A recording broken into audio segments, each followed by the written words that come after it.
hay'adda samafalka Islaamiga ee Geeska Afrika ayaa maanta deeq caawimo raashin soo gaarsiisay deegaamo ka mid ah gobolka Saraar.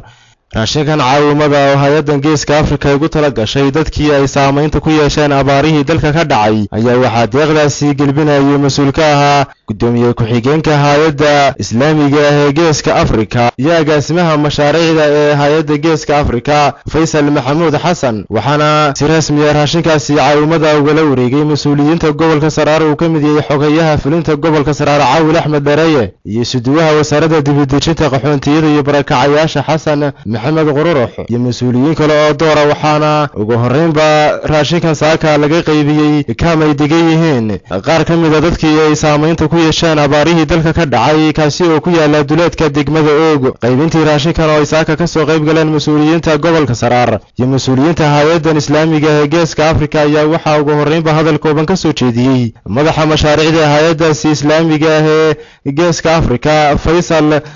Maxamuud Xasan, waxaana uu tilmaamay in deeqdan ay ka kooban tahay 20 tan oo daqiiqa iyo 10 tan oo timira, isagoo tilmaamay in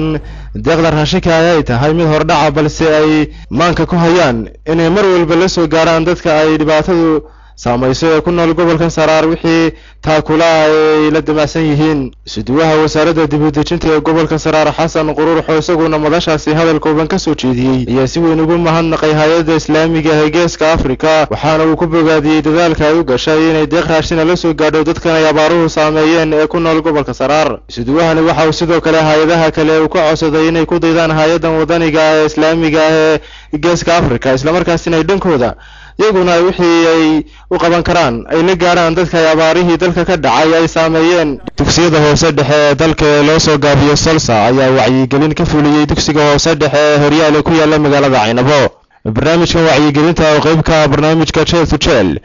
ayaa waxaa ugu horreynba ka hadlay maamulaha dugsiga hoose dhexe ee Horyaal Cabdullaahi Cabdi Yuusuf oo tilmaamay in barnaamijkan wacyigelinta ee doorkan ay xoog ku saarayaan sidii dhirayn iyo weliba mashaariic kale loogu fulin lahaa dugsiga hoose dhexe ee Horyaal. maamulahani waxa uu si weyn ugu mahadnaqay ururkaasi Salsa oo tilmaamay in mar walba la garab taagan yahay waxqabad.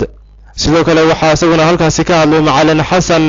Caawil oo isagu ka mid ah macallin Xasan Caawil oo ka mid ah macallimiinta loo tababaray mashruucaasi Cheel to Cheel ee wax ka dhiga